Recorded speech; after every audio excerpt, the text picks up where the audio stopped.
In today's video, I want to show you how to add different mediums on top of gouache for this year's Inktober that I'm doing with gouache.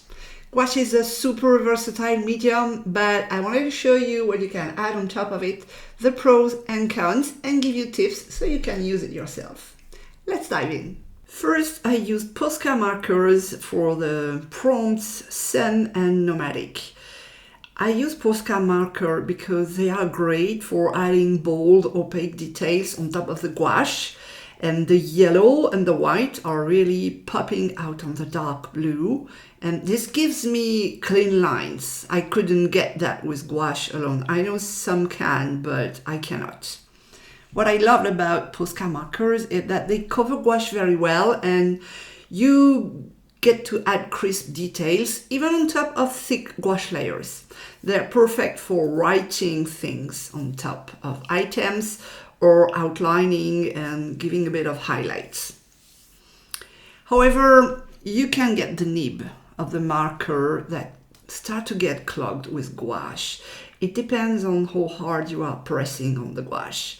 The paint can get stuck on the nib and it's making it harder to make a consistent line on your drawing. So what you can do is clean the nibs. Just rub your marker on a loose sheet of paper so you get to clean them. And don't worry, you won't ruin the gouache nib, as this is a very hard, strong nib. And also what you can add on top of gouache is an outline with a black marker. And I've tried different brands, and this one, the Faber-Castell, is not getting clogged as much as other brands. So I let you a link in the description if you want to get them, because these are the ones that work the best on gouache. And believe me, I've tried a lot. So this one will get clogged eventually, but it will take some time before you get to that point. Next, I experimented with soft pastels on the snacks prompt. It's an interesting combination because it feels like the pigments in the soft pastels and in the gouache are the same, so they are really working well together. I love how you can blend the pastel on top of gouache. You can add a slightly textured look, a soft look, and you can create really nice transitions, nice texture. And yes, everything I'm doing with soft pastel here, I could have done it with gouache, but I wanted to try it. A fixative spray to keep them in place.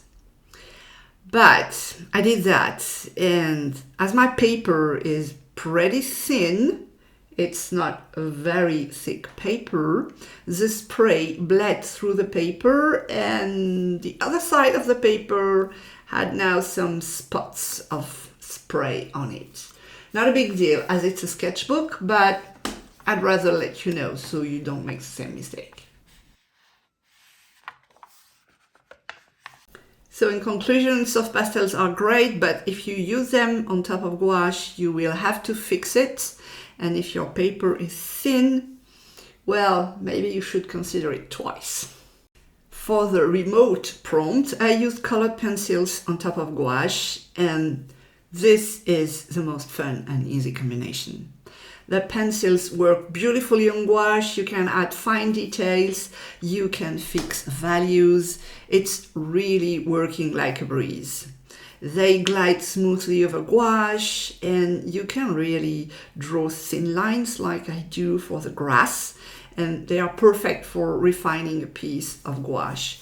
But remember, you need to wait until your gouache is fully dry, and it's just a couple of minutes, but don't jump right after applying the paint or you will create marks inside of the paint by itself.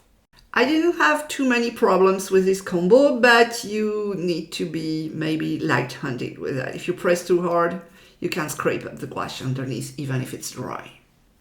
For the horizon prompt, yeah, I had a problem because I used acrylic markers. And I have different brands of them, and especially the Artix brand they are very liquid. So at first it went fine. You can create really define lines and have fun, add details, but at some point I wanted to add the sunlight rays and added a bit too much of liquid acrylic marker, tried to rub it with my finger, and it made a mess. Really, I cannot say anything else, but it got messy. And as it was liquid, it started to blend with the gouache, and this is not what I was going for. So my tip for you, if you are going to use acrylic markers on gouache, make sure that your acrylic marker is not too liquid or you will get a mess. Lastly, I tried all pastels for the Rome prompt. This was a great success, especially for adding rich texture details over the gouache. And what I like about oil pastels on top of gouache is you can add a beautiful thick texture that really made the piece pop. Here I used different reds for the poppies and it was really amazing. The depth of the color really depends also on the brand of the oil pastel. So I made a first layer with a pretty dry, kind of dry oil pastel, and then went on top with a creamy, buttery consistency for the Sennelier oil pastel. They are really great and the colors are amazing. But the downside of oil pastels is that they never fully cure. They will never be dry, so to speak. So this means they will always be a bit tacky and they can smudge, especially if you're working in a sketchbook and you have something on the opposite page. So you need to put something to protect the opposite page. I use baking paper, the cheap one. Just cut a piece of paper, place it between the two pages to protect your work, and you're good to go. So if you love texture, oil pastels are a great addition to gouache. Just remember to protect your artwork afterward if you're working in a sketchbook. Overall, experimenting with different mediums on top of gouache was such a rewarding experience. I found that some combinations worked beautifully while others were a bit tricky, especially acrylic markers, liquid one. But that's part of the learning process and I'm happy to try that. I hope you found these tips useful and maybe you'll try adding a few new mediums to your own gouache painting. Make sure to subscribe and watch the next video in the series of Inktober 2024 where I work with very limited color palettes. Thanks for watching.